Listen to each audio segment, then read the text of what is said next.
Muy buenos días con todos. Nos encontramos en el podcast de Perú Renovable del día de hoy. Pues la entrevista que van a escuchar forma parte de una serie de entrevistas que nosotros como organización, como Perú Renovable, estamos realizando. Somos una organización sin fines de lucro que busca que las personas del sector energético tengan esta oportunidad y este espacio para poder explayarse y poder dar una opinión en frente al sector energético y poder escuchar todos nosotros un poco acerca de su trayectoria y su experiencia, ya sea personal o laboral. Por Muy favor, bien. doy pase al señor Alfredo, este es nuestro invitado al día de hoy, y doy pase a Luz que nos pueda explicar un poco acerca de su vida. Muchas gracias. Con gusto, Sergio. Alfredo Damber es un reconocido economista peruano con una amplia trayectoria en el sector energético y minero. Ha escrito varios libros y artículos de trabajo sobre economía mundial, sector eléctrico peruano, minería e inversiones. También ha recibido premios y reconocimientos a nivel institucional y personal. Dammer tiene una experiencia en regulación de economía y gestión en el sector energético y minero, ocupando cargos en organismos reguladores y participando en proyectos del Banco Mundial en varios países, así como también ha realizado consultorías y escrito libros sobre economía y energía con una sólida formación académica que incluye un doctorado en la Universidad de Texas en Austin. Actualmente es miembro del Consejo Directivo de Sinermin. Bienvenido, doctor Damber. Le doy pase a Sergio para que pueda entrar en calor y hacer las preguntas de este podcast. Sí, bienvenido. Doctor, ¿podría por favor darnos un pequeño vistazo de usted? Tal vez contarle aquí a la audiencia un poquito de su vida en unos grandes resúmenes. Bueno, muchas gracias por esa presentación tan buena. Nunca habían hecho una así. La voy a grabar también. Eh, Acaba de salir mi último libro, que es Regulación y Supervisión del Sector Energético, que es una segunda edición que tiene puesto al día lo que es la regulación y también un tema sobre renovables, que no estaba en la versión original. Entonces, ahí lo tienen a forma de consulta para el que les interese, ¿no? Esa es la primera cosa. La segunda cosa es, mi trayectoria fui yendo de un lado al otro de acuerdo a mis intereses y estuve pues en las cosas, digamos, quizás solo se pueden decir algunas cosas. Estuve en el Banco Mundial, trabajaba en proyectos, desarrollo del sector privado. Estuve 10 años, luego estuve 10 años de presidente de Ocinermin, del 2002 al 2012, donde tratamos de mejorar algunas de las cosas que tiene que hacer el regulador. He dirigido la maestría de regulación de servicios públicos en la Católica por 10 años más o menos, y ahora dirijo la maestría de gestión y economía minera de la Universidad Católica.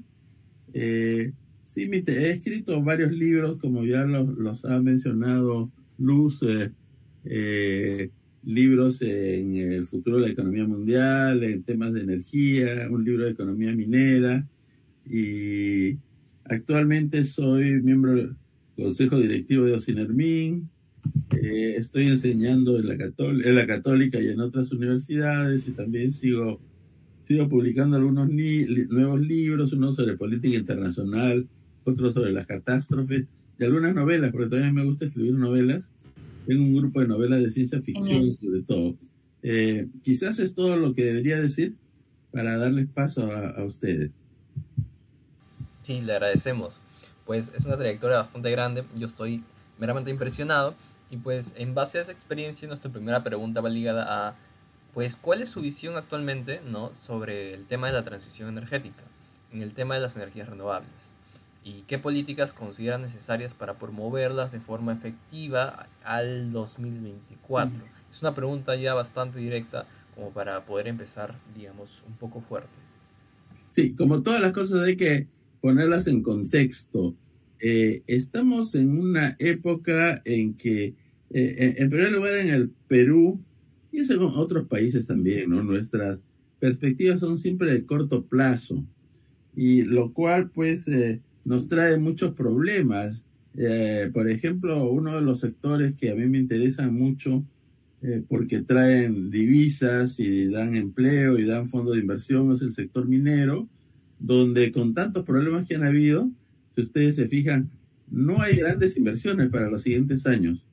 Y hay gente que no les preocupa, hay otros que se están contentos, pero las consecuencias van a estar ahí y la gente no se da cuenta de eso. Respecto a la energía, pasa algo quizás más preocupante.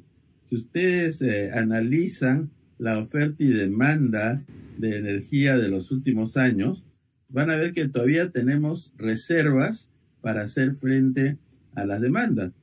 Pero también van a ver que no hay proyectos, o sea, hay muy pocos proyectos, de tal forma que unos 3 años, aun cuando crezcamos a una tasa no muy alta, de unos 3 a 4 años va a empezar a faltar energía. Va a faltar energía, digamos, económica, porque siempre se va a poder quemar diésel, que es carísimo, y con eso tendríamos un problema terrible para la economía. Entonces, dentro de esto, ¿qué rol deben cumplir las renovables?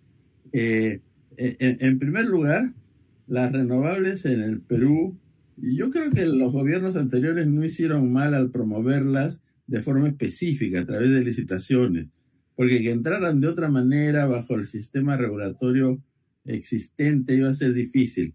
Entonces se hicieron varias convocatorias, entraron una serie de inversiones en renovables, que representan pues más o menos el 5% de la generación del Perú, que viene a ser, no sé, unos 500 o 700 megawatts de producción efectiva, ¿no? Porque si ven la capacidad es mucho más.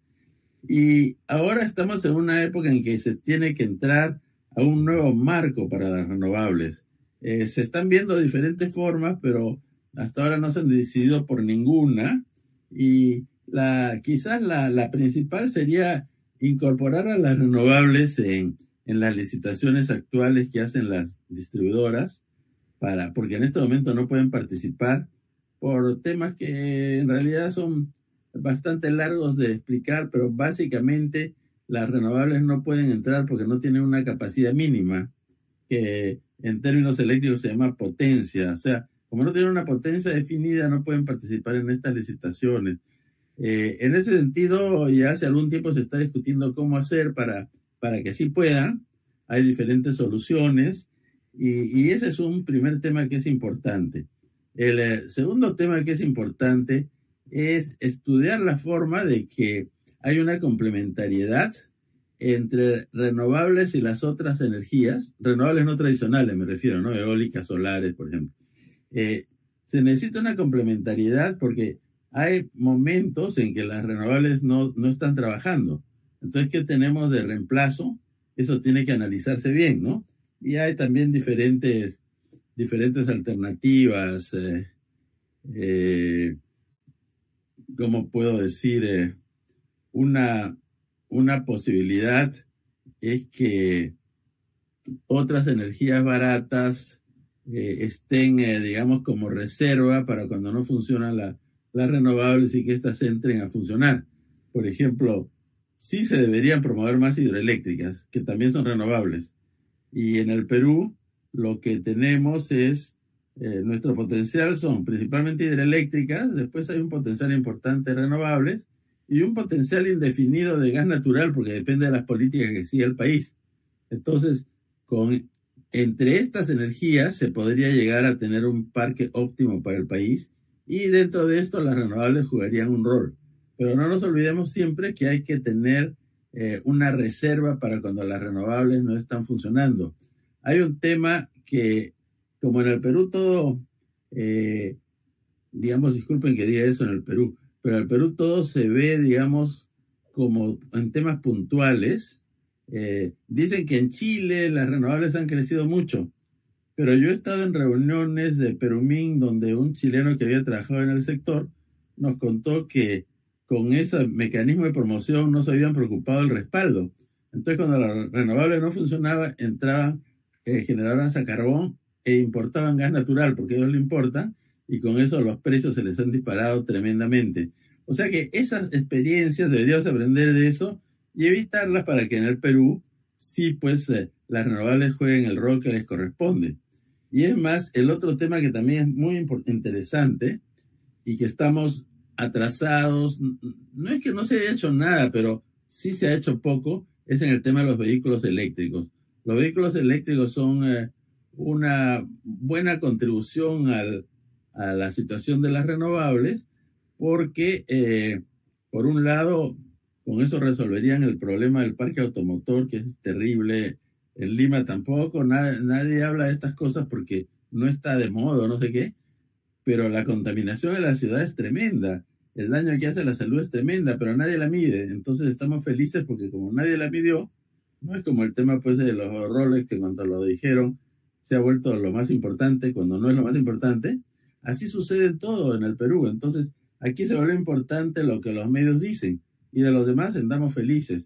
Pero la contaminación en la ciudad es terrible y con los vehículos eléctricos vamos a resolver ese problema y es totalmente factible. Lo que pasa es que hay que tomar una serie de medidas. Yo diría que la principal es promover los electrocentros, o sea, los sitios de carga para los vehículos. Hay un tema muy interesante que se puede hacer para renovables también. Sí, es importante lo que menciona, doctor, dado que nosotros queremos, el Perú al menos quiere diversificar su matriz, que ahora su despacho es hidrotérmico, pero también hay que tener un backup cuando las renovables se estén diversificando, que no ingresen las fuentes que son más caras, ¿no? Esto es muy importante, el rol que usted ha comentado. Y con este foco que estamos teniendo también con el tema de los vehículos eléctricos, cómo nosotros podíamos aprovechar, ¿no?, esos potenciales, porque nuestro país es rico en energías renovables como la solar y eólica, y ahora que se está diversificando ese tema en la electromovilidad, ¿no? Así es. Y lo que hay que tener en cuenta es que un buen respaldo para las renovables no tradicionales son las hidroeléctricas, pero el Perú no ha hecho nada para promoverlas. ¿Y por qué se necesita promoverlas? Porque si no lo haces y aumenta la demanda de electricidad y las renovables van a jugar un rol, pero lo que va a aumentar es la producción de gas natural, para lo cual también hay que tomar una serie de medidas, pero sería más rápido generar con gas natural en un momento en que nos sentimos con la soga al cuello que con hidroeléctricas. Y sin embargo las hidroeléctricas tendrían, que son renovables también, tendrían el rol de que no contaminarían. El gas natural, nadie lo dice nuevamente porque no se enfocan en ello, tiene un efecto invernadero del 50% del que tiene la generación a carbón, o sea que sí tiene. Lo que pasa es que por motivos políticos no se habla mucho de ello. Claro, sí, entonces nuestra matriz energética, para diversificarlo necesitamos el backup, que es las energías renovables, tanto las centrales hidroeléctricas como las energías renovables que se quieren implementar para que el costo sea más barato. Así es. Y para ninguna de las dos actualmente hay mecanismos de promoción o mecanismos que faciliten la producción, si queremos llamarlo de esa forma, como se ha hecho en quinquenios anteriores donde sí se hacía. O sea, estamos en una especie de pantano eléctrico. Entonces, yo quiero aprovechar para entender un poco el contexto. La visión que escucho y por la que muchas personas abogan hoy en día es encontrar un balance, ¿no? Sí. El balance que nos permita tener backup ante cualquier solución de fallo del sistema renovable y no nos ocurra como en Chile, o tal vez no nos ocurra como en España, que muy allá de que no haya un fallo, existe esta tendencia de curva de pato, me parece, debido a que se tiene mucha renovable. Sí. ¿Nos podría explicar tal vez el desafío más grande de esta unión, de este encuentro de la estabilidad para no llegar a esos casos, por no llamarle extremos, porque no sabemos cuántos extremos o cuántos casos se generen, pero cómo haríamos para evitar esos dos escenarios? Ya, el desafío más grande es algo que hasta donde yo sé no se ha hecho, y que es que se estudie esta necesidad de complementariedad entre renovables no tradicionales y, por ejemplo, la energía eléctrica. Va a tener que recurrirse también a complementariedad con gas natural, pero el gas natural, como les he mencionado, contamina. creo que no nos vamos a escapar de ello, pero habrá que minimizarlo, en mi opinión. Yo creo que falta un análisis y una posición al respecto. O sea, en realidad las autoridades se concentran solo en una cosa o en la otra, pero no en este conjunto y en la complementariedad y qué hacer para que todo funcione complementariamente. Me explico. En renovables en este momento no se han hecho más licitaciones. Entonces, por ahí no tenemos nada. En cuanto a vehículos eléctricos hay una preocupación, pero todavía estamos lejos. Veo que las autoridades están siendo muy lentas en sacar nuevas leyes, reglamentos, y en promover, digamos, actividades como lo que decía de los gasocentros, ¿no? O sea, están andando muy despacio. En cuanto a hidroeléctricas, no se ha hecho absolutamente nada. Las hidroeléctricas, ¿por qué no entran? Porque si tú tienes 500 millones de dólares para invertir, tu rentabilidad, tu retorno va a ser más rápido si pones una gas natural. Una generadora gas natural la tienes funcionando en 3 años. Una hidro en 10 por lo menos. Porque muchos te dicen, no, es menos, pero cuando ves todos los trámites, las importaciones, los estudios, hidro son 10 años y gas natural son 3. Entonces lo que va a pasar cuando se vea que se necesita algo complementario a las renovables, van a entrar más a gas natural de alguna manera. No van a entrar las hidros y con eso vamos a tener, pues, vamos a seguir afectando la atmósfera con más CO2. O sea que lo que nos falta es una visión integral. Y en cuanto a renovables, hay una capacidad en eólicas de unos 20.000 megawatts. En este momento la capacidad en el Perú es de más o menos 12.000. La capacidad total y la producción es más o menos 10.000 megawatts. Pero hay capacidad de solares de 20.000, de eólicas de 20.000, de hidros de 60.000 o un poco más. O sea que con todos esos potenciales, si se hiciera algo, tendríamos resuelto el problema futuro de la electricidad y dentro de esto el papel que deben jugar las renovables.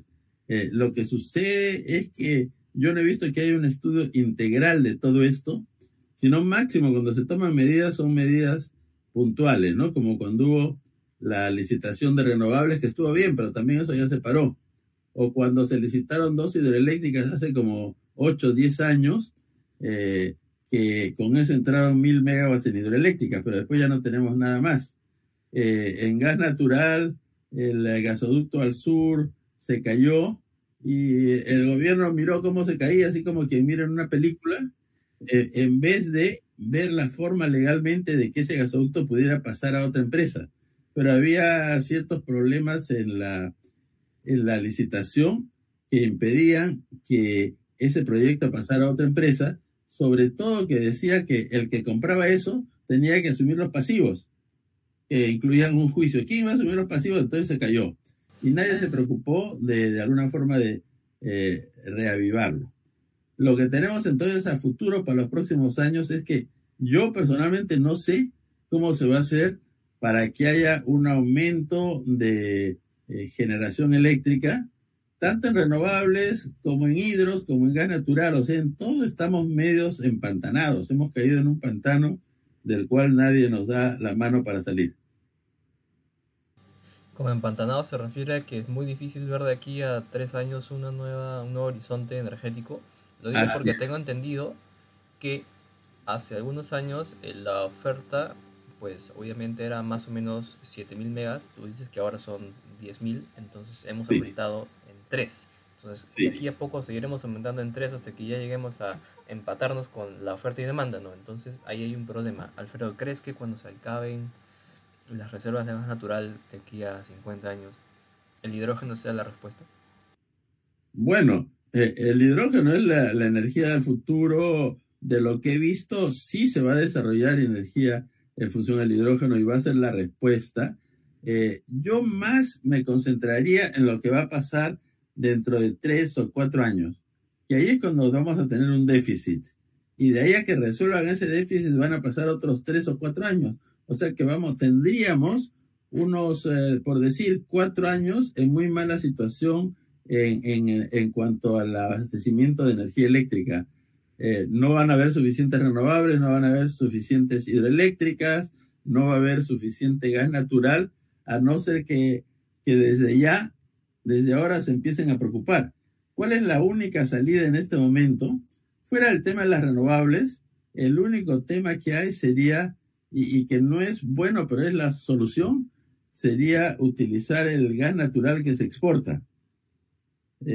Habría que arreglar con la empresa que exporta, utilizar ese gas y con ese gas generar electricidad hasta que ya se logre desarrollar un nuevo plan que promueva renovables, tanto no tradicionales como hidroeléctricas.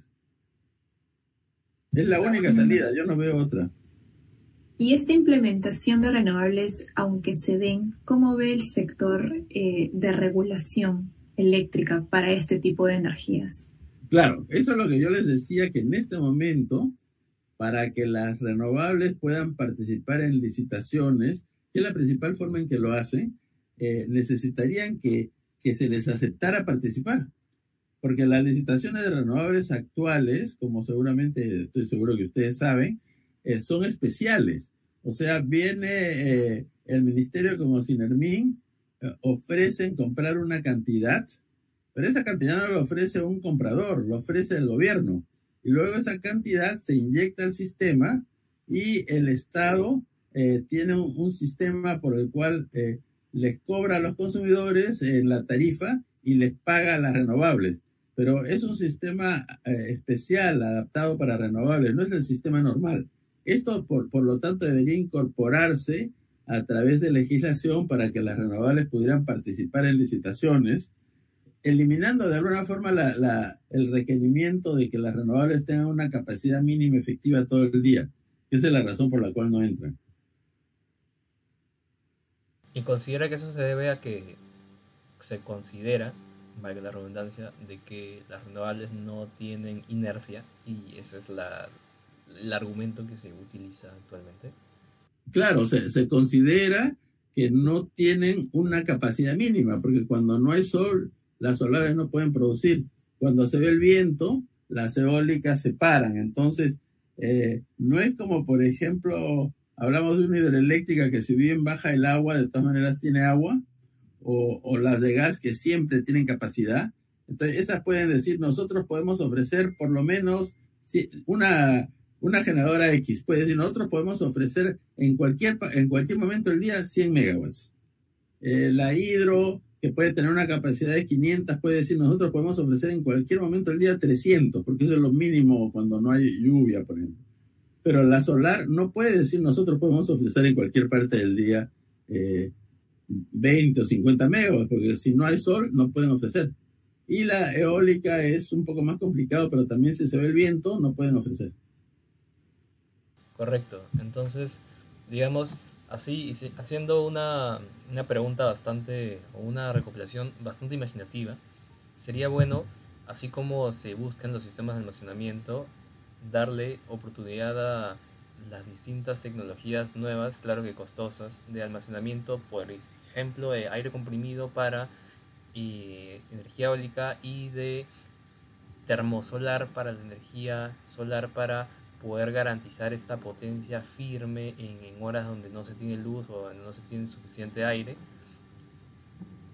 Bueno, mi respuesta a eso sería, yo creo que hay otros caminos, como el camino que les decía de que las renovables, cuando no están funcionando, las no tradicionales cuando no están funcionando, que haya capacidad, por ejemplo, en las hidros, para lo cual tendría que haber más inversión en hidros, o desarrollar más la generación a gas, que en este momento el único problema que hay es que si no hay más gas es porque se exporta. Sí se podría negociar con los exportadores.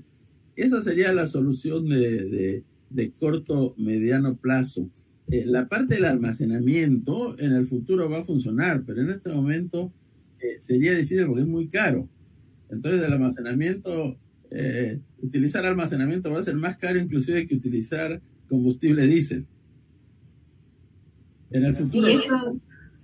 Y esos son solo los temas en el sector energético, generación, transmisión y distribución. Así y es. si hablamos del parque automotor en la medida de autos eléctricos, ¿cómo nosotros podíamos implementar, al menos el Perú, comenzar a implementar este tipo de automóviles, ¿no?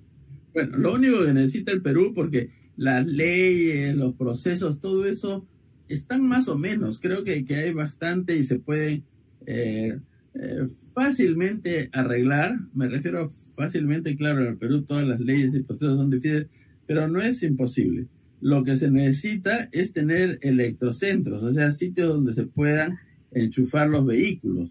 Y eso yo creo que es el principal problema que tenemos en el Perú, que no hay el sector privado no está invirtiendo en electrocentros y el Estado de alguna forma tendría que ver, por lo menos temporalmente, de invertir o financiar electrocentros para que con eso creciera el parque de vehículos eléctricos.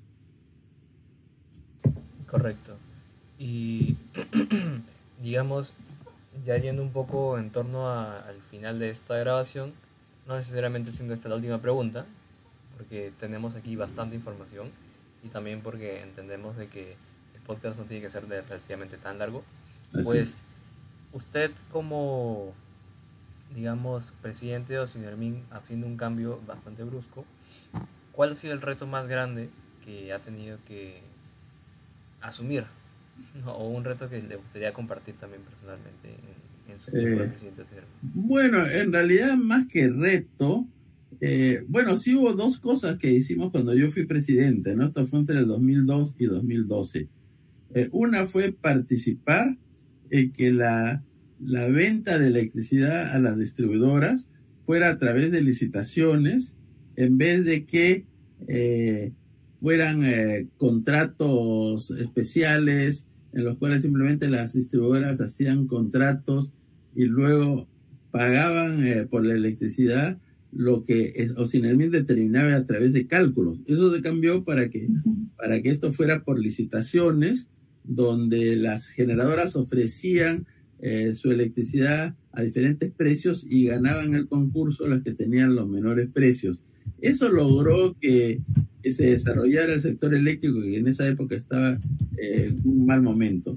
Y la segunda es algo que yo quisiera que se hiciera en todos los sectores, es que establecimos un sistema de supervisión de los servicios eléctricos, una supervisión de la calidad del servicio eléctrico, en el sentido de que esas reglas que habían que no deben haber apagones o que la atención a los clientes debe ser tal, todo eso lo normamos de una forma en que habían indicadores, en que las empresas sabían que tenían que cumplirlos, tenían que informar a Ocinermin, y Ocinermin esto no se quedaba en el aire, sino Ocinermin hacía supervisiones basadas en todo esto, y las empresas que no cumplían eran sujetas a una sanción. Entonces, con eso mejoró mucho la electricidad en el país, inclusive el alumbrado eléctrico, que como ustedes saben antes era muy deficiente, ha mejorado porque teníamos indicadores, teníamos sistemas de muestreo, la supervisión era, digamos, era seguir lo que se estaba haciendo. Ahora vemos que en la mayor parte de los sectores en el Perú hay leyes, pero nadie ve que se cumplan. No hay seguimiento a que se cumplan las leyes, ni las empresas tienen un sistema de cómo hacerlo. Eso creo que sí avanzamos en el sector eléctrico. ¿Y cómo hacemos que con esa experiencia positiva, donde se nota que hubo trabajo y esfuerzo y resultados, tengan esos mismos resultados de aquí a los siguientes 3 años? ¿En electricidad o en todo? En todo. Tratando de entender de que aquí a 3 años estamos hablando de un contexto en donde muy probablemente nos quedemos cortos en energía. Pero si hablamos de todo, yo lo que diría es, por ejemplo, para dar cualquier ejemplo, los alcaldes han prometido ciertas cosas. Eso que han prometido debería volverse indicadores. Alguien debería hacer un seguimiento de cómo está haciendo la municipalidad para que se cumpla con eso. O sea, qué es lo que prometieron, qué es lo que están haciendo, qué gente se está encargando, cuáles son los resultados que ha ido pasando mes a mes y año a año. Y eso se debería hacer en todos los sectores, porque en realidad hay muchas leyes, hay muchas obligaciones, pero pero nadie la sigue. O sea, todos dicen sí es una obligación, pero no lo hicieron.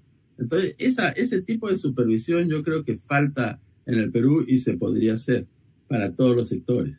Respecto al sector eléctrico, lo único que hay que hacer, bueno, no es lo único, es una cosa bien grande, es ver estas proyecciones de cómo va a estar la oferta y demanda del sector eléctrico, ver cuáles son las mejores soluciones y tener un plan de implementación, en vez de que todo sea pedacitos por acá, pedacitos por allá, que en realidad no nos llevan a nada. Entiendo, muchísimas gracias. Encantado. Excelente, doctor Damber. Usted también comentó al inicio de esta entrevista que escribió un libro acerca de regulación y supervisión. No sé si nos puede comentar un poco de qué capítulos vamos a tener en ese libro, qué es lo que se habla, hasta dónde abarcamos, para que todos podamos tener conocimiento de este libro, ¿no? Con gusto. Yo tenía una versión anterior junto con mis coautores que era sobre una introducción a cómo funciona el sector eléctrico, generación, transmisión, distribución, y después cómo se promueve y regula la generación eléctrica, cómo son las licitaciones, las características que tienen, los resultados que han habido, etcétera. Una segunda parte es cómo es la transmisión eléctrica, porque la transmisión hay que licitarla a largo plazo y hay que asegurarle al inversionista que va a pasar electricidad por ahí, porque hay un problema que si tú no les garantizas, todo el mundo va a invertir de menos para asegurarse que no les falte mercado. Entonces lo que tendríamos es a tener a que faltara transmisión. Entonces con este sistema de regulación y planificación de la transmisión se evita eso. Eso lo tenemos en el libro. Y en el caso de la distribución, lo que yo reflejo es cómo es la regulación actual de la distribución y hago comentarios sobre qué se podría mejorar. Luego el libro tiene capítulos sobre experiencias internacionales y tiene, por supuesto, un capítulo sobre el sistema eléctrico en su conjunto, cómo funciona en su conjunto y cómo se hace para que sea lo más eficaz y eficiente posible. Y hay también un capítulo que les hablé sobre la supervisión del sector eléctrico, cuáles son los métodos, cómo se aseguran o nos aseguramos en Sinermin que las empresas cumplan con las condiciones, ¿no? O sea, no son esas condiciones, esto debe ser así y punto. Hay que supervisarlas y tiene que haber un método de supervisión y luego de sanciones. Genial, muchas gracias. No sé si Sergio ahí podrías dar las últimas palabras de este podcast. Sí, por supuesto. Veo un futuro, en resumen, un futuro en donde tenemos que actuar rápido. 3 años pasan volando. Un futuro en donde luego de los siguientes 3 años podemos pensar en almacenamiento, es lo que estoy escuchando, y podemos pensar en combinar las mejores propuestas para llevar al Perú a que de aquí a 50 años no nos quedemos secos, no nos quedemos sin nada. Unos proyectos hidroeléctricos, ¿no? Adicionales. Sí, yo creo que los proyectos hidroeléctricos son importantes y luego tenemos que hay que mejorar todas las regulaciones porque no están promoviendo, por ejemplo, las renovables. Después, respecto a vehículos eléctricos, hay que ver lo que falta, que yo les mencioné, una de las cosas que faltan es el Estado se va a tener que meter en electrocentros, de lo contrario nos vamos a quedar parados. Y así, lo que hay que hacer es desarrollar una visión integral del sector eléctrico y lo que hay que hacer en cada uno de estos de manera coordinada. Y yo creo que eso nos está faltando. Correcto. Listo, le agradecemos muchísimo su tiempo. Me gustaría ver una segunda edición de este podcast. Cuando quieran, encantada, con mucho gusto. Así que muchas gracias por atendernos, gracias por escucharnos y estamos atentos. Que tengan muy buen día, o muy buena tarde, o muy buena noche. Muchas gracias. Gracias a ustedes, hasta luego. Muy claro todo. Hasta luego. Cuídense. Gracias. Chao.